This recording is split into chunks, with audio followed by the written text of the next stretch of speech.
Hey, what's going on, everybody? It's good to be back. It's been a while since I've made a video. I've been extremely busy. I can't even tell you the half of how busy I have been lately. I was studying this position actually, and studying this game, and I wasn't gonna show this position or make a video about it because usually people, aren't really interested in end games and things like of that nature, even though they're extremely important uh, to, for your chess improvement and growth. This was more of a personal study, but it was so fascinating to me and interesting to me. I decided to share it anyway for those that might be interested. So I'm starting on move 63, right? This is a game between Wenjun, who I believe is the current women's world champion. She's around 25, 60 right now, a Chinese player. And the player with the black pieces is a player, Slovenian chess player, Sebenik. Um, and so we can see there's some material imbalance here. Um, White has the rook, black has the bishop.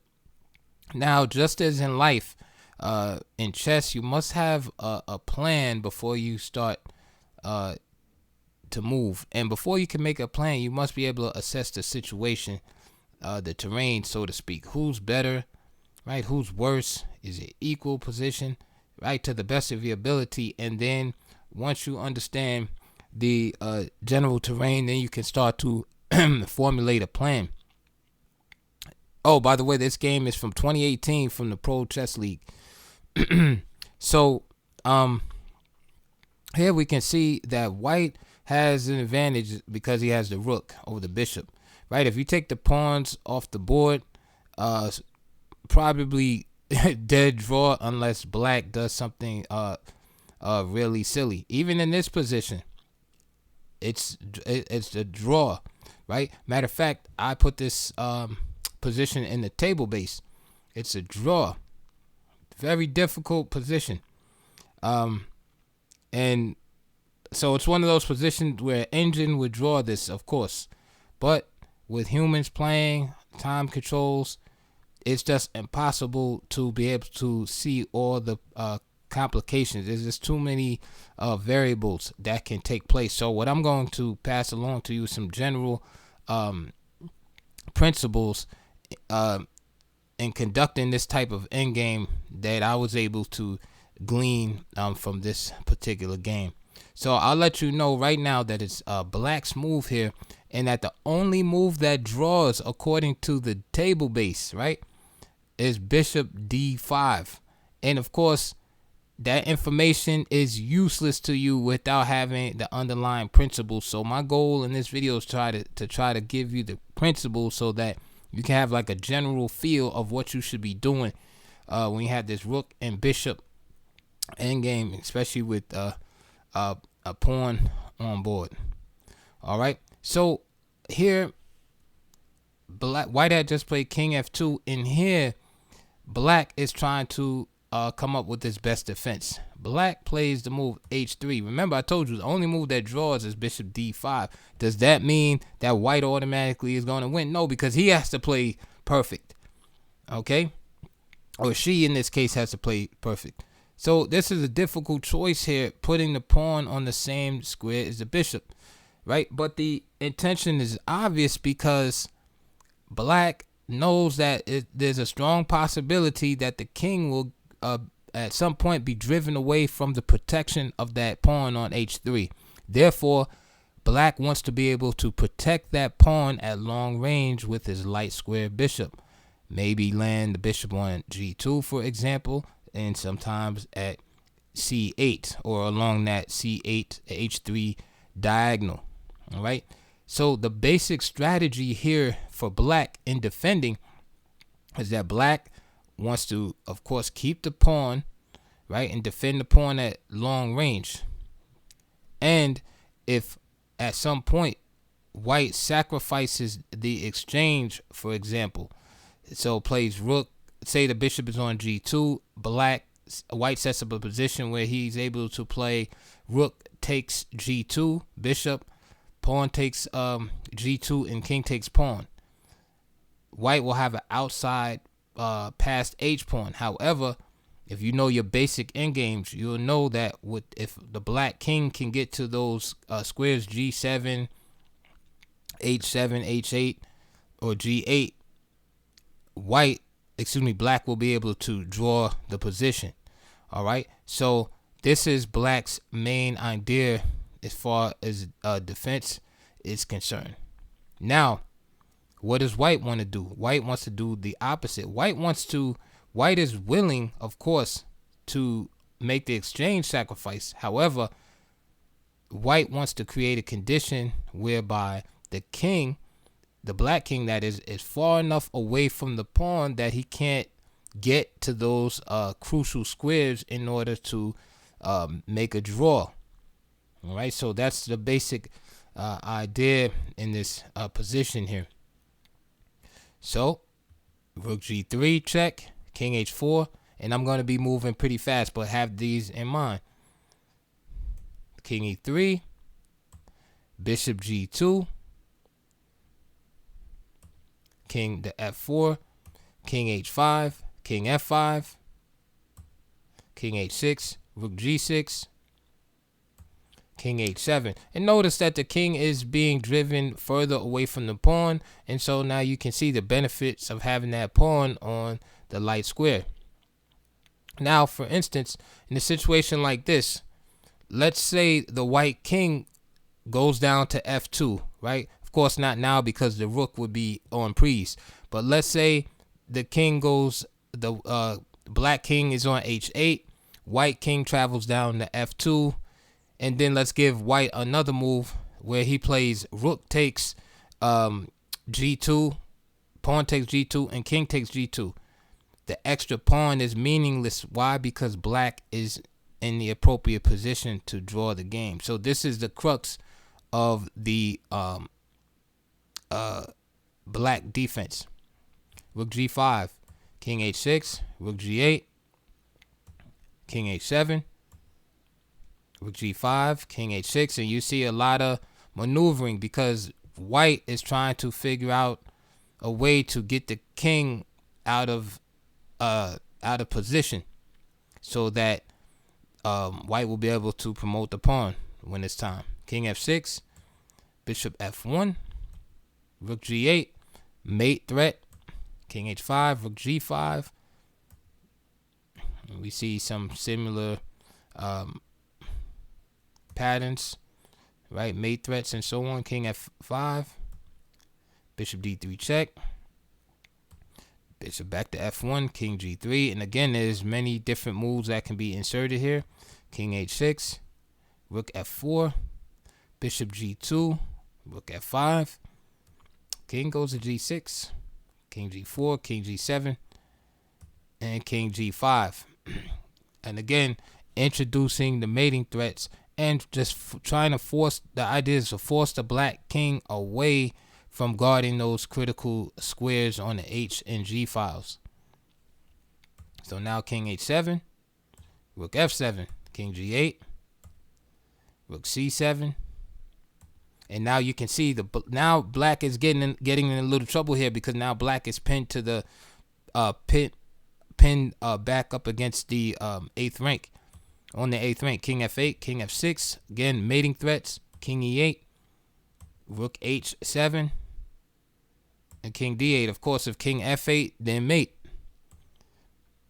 King d8, king e6. Notice the king is being driven further and further away.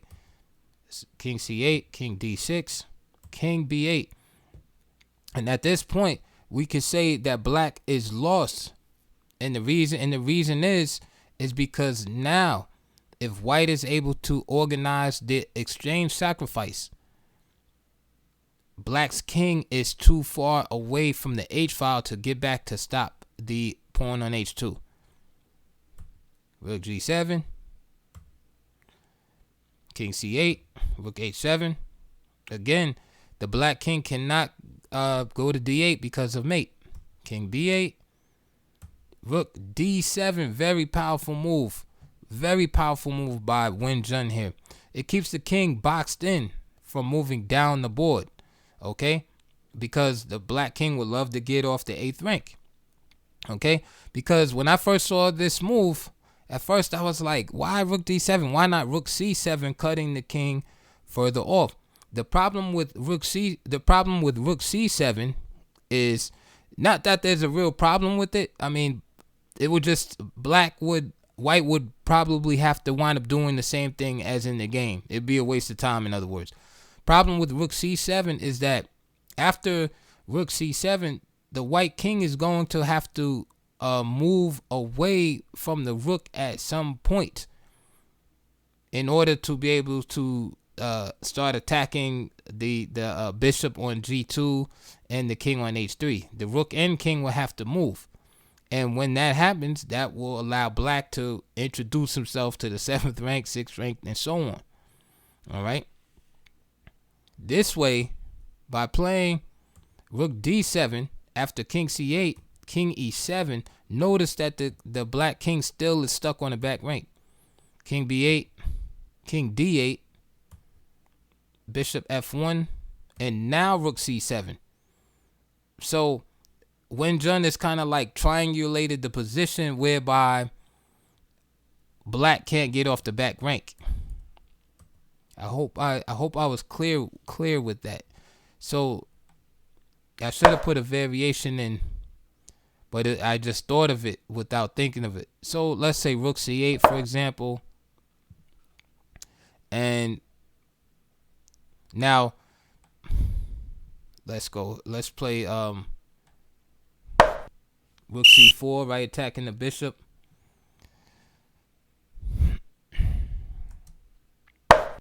Bishop goes back. And you can see here, let me put a little graphic. Here, with the rook not guarding the 7th rank anymore, the king can begin to try to escape. Okay, and let's say after rook c3, the king will be happy to come off the back rank. All right, and that's very important when it comes to, put this graphic here. It's very important when it comes to trying to stop this pawn in h2 at some point, because exchange sacrifice is coming. That's really the only way for white to win. So it's just a matter of when to do it, because if white does it at the wrong time, a draw will be the result. So this is why this move was very powerful. Rook d7, keeping the black king pinned on the back rank as long as possible. King d8, bishop f1, and now rook c7. Bishop g2, rook c3. Okay, now the king can come off the back rank. King b8. I'm sorry, king b7, king e7. And now the king is cut off on the b file now. King d6, king b5, king e5. All right. Again, black wants to get his king over to the important squares over here. He knows the exchange sacrifice is coming. And this is why black goes back up. If he goes too far down, when the exchange sacrifice, if black's king goes too far down the board, put a little graphic. So let's say black's king is down here somewhere. When this exchange sacrifice happens, he won't be able to get back in time to stop this pawn. Notice too, with white's king in the center of the board, serves as an excellent blockading piece. Keep going. King b6, king f4, king b7. Again, he knows the exchange is coming, so the king wants to be up so he can get back. King g3, king b8, king f2. And of course, white knows this too. That's why there's the delay. White is waiting for the optimal time, the best time. Rook c2, king b6, rook c3, king b7. Just going by these moves fast. This is move 105, by the way. King b5, king g1, king b6. It's raining here, by the way, too. It's been raining all day. Rook c2, bishop c6, king f2, bishop goes back,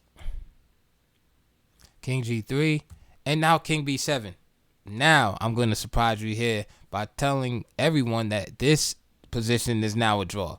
So remember, I was saying that black was lost before because he didn't play the only move, bishop d5, in the position. Well, these are human players.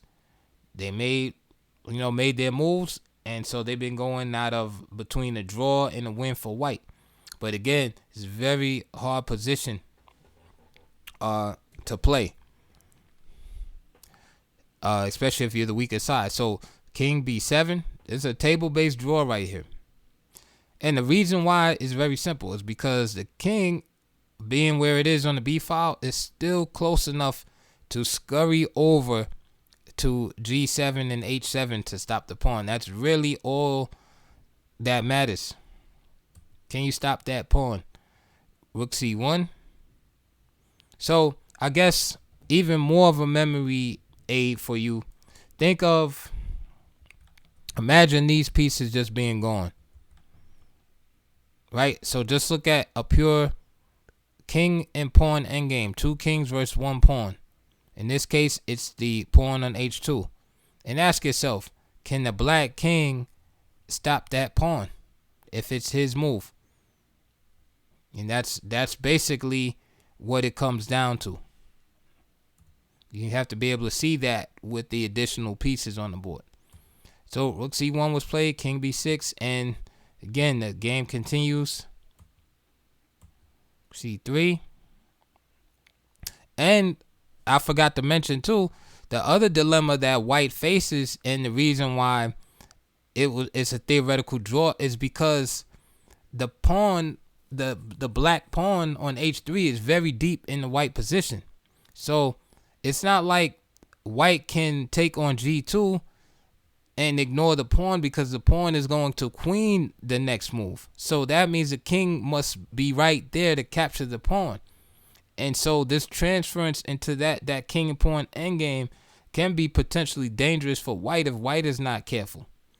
So while white is capturing the pawn on g2, that gives black enough time to get over and stop the h-pawn.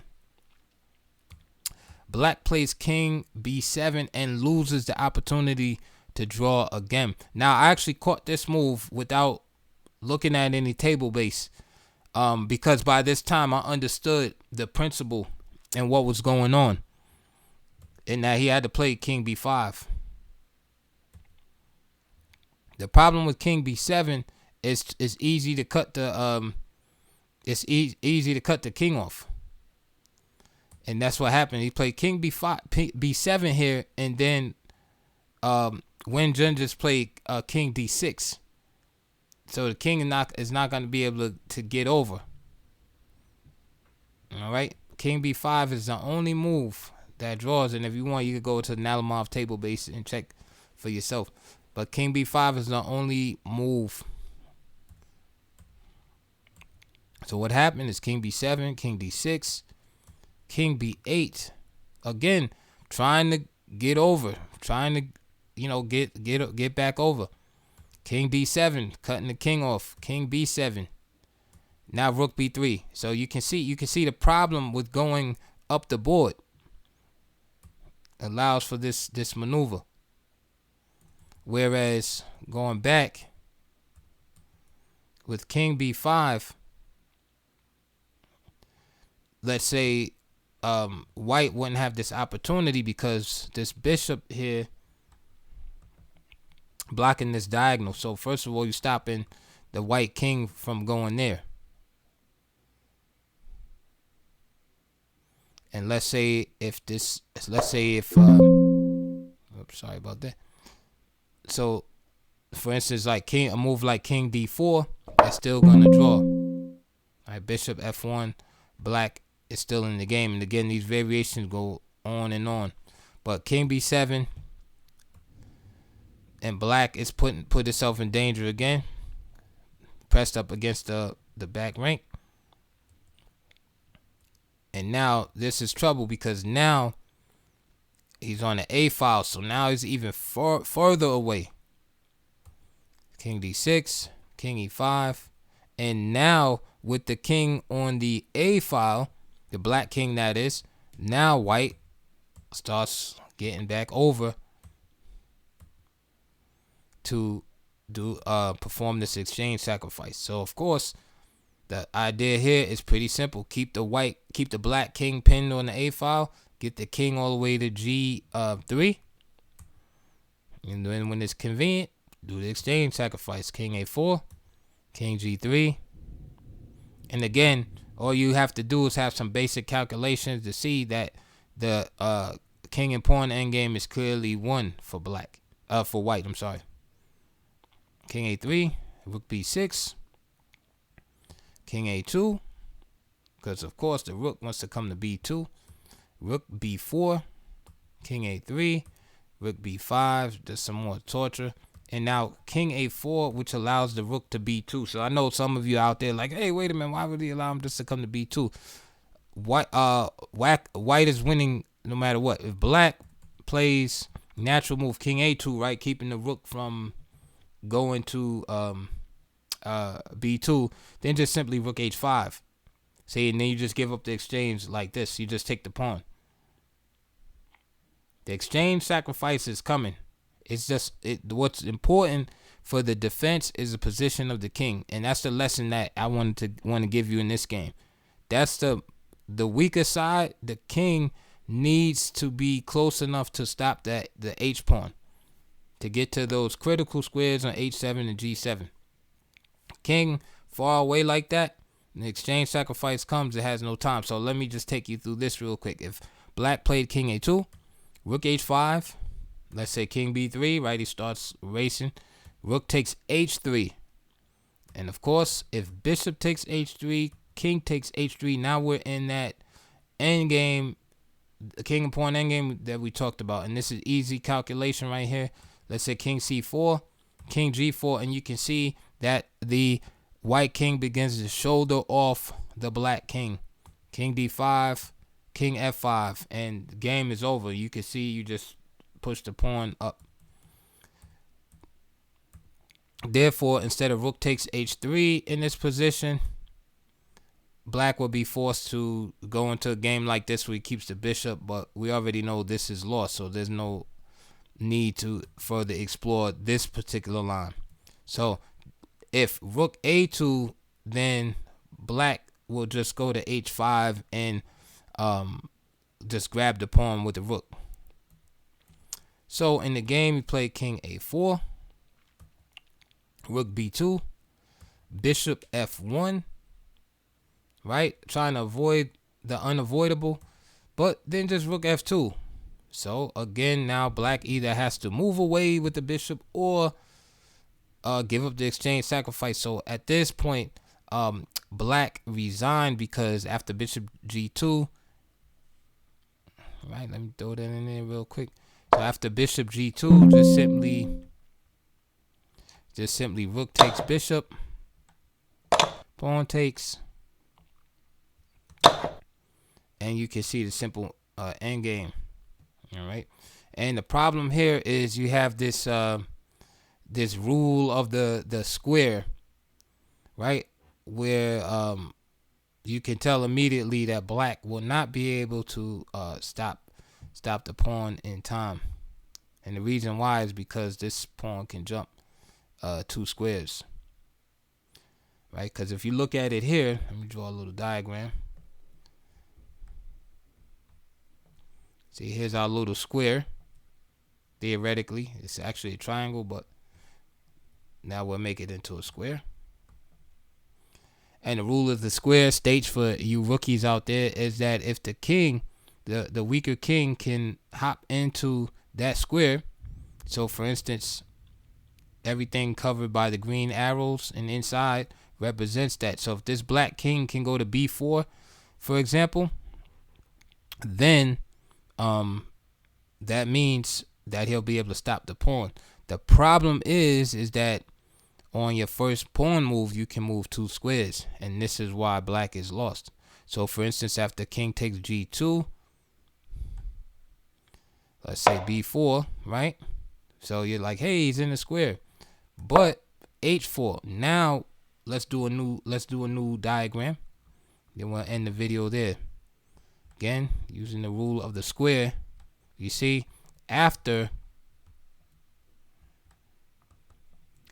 moving the pawn 2 spaces, now you can see on the next move, black is not able to step in the square. This means that he will not be able to stop this pawn from advancing.